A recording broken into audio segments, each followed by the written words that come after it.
L'Esprit Saint reproduit spontanément la nature de Christ. Je ne dis pas que nous devrions prendre la Bible à la lettre pour en faire un moule scripturaire et qui serait le nouvel ordre néo-testamentaire. Il ne s'agit pas de cela. Ce n'est pas ainsi que l'œuvre s'est développée au commencement. Chaque nouvelle reproduction de l'Église dans une quelconque partie de l'Empire romain ou au-delà pendant la période apostolique s'est faite non pas en prenant un moule déterminé et en essayant de mettre les gens dans ce moule, en reproduisant la structure qui existait quelque part ailleurs. Cela commence avec la vie, une vie céleste. Le Saint-Esprit envoyé du ciel. 1 Pierre 1,12. Partout où allaient les croyants, deux choses se manifestaient.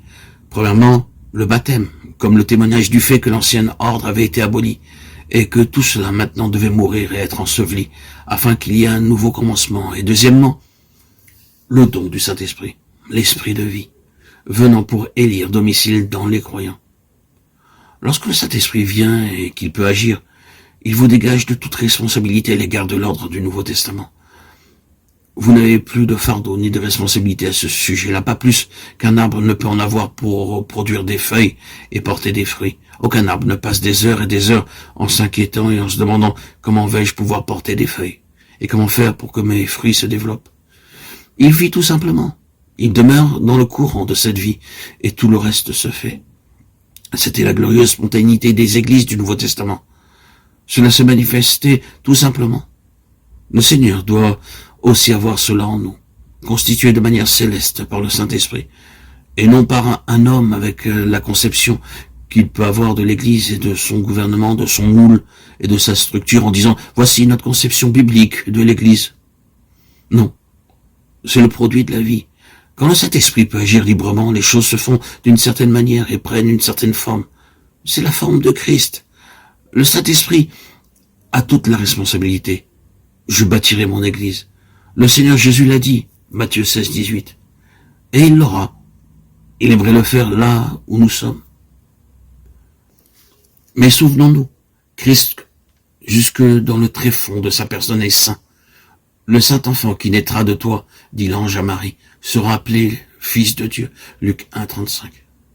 Il s'est offert lui-même sans tâche à Dieu. Hébreux 9, 14. Hébreux 4, 15 déclare, il a été tenté comme nous en toutes choses sans commettre de péché. Christ est et était sans péché. Il est infiniment saint. Celui qui est le grand antagoniste de Christ cherche toujours à détruire ce qui est de Christ en introduisant une contradiction, un mensonge, dépréciant la sainteté de Christ. Et c'est ce qui s'est passé dans cet épisode du livre des Actes.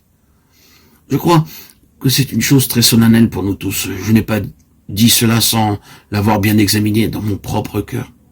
Ce n'est pas une chose facile à dire. Certains parmi nous n'ignorent pas les ruses de Satan. Qui a le droit de parler de la sainteté? Qui est suffisamment exercé dans ce domaine pour pouvoir parler aux autres de la sainteté? La sainteté, c'est ce que Christ est. Qui parmi nous, auditeurs, auditrices, mes bien-aimés, mes chers amis, peut dire que nous en sommes là?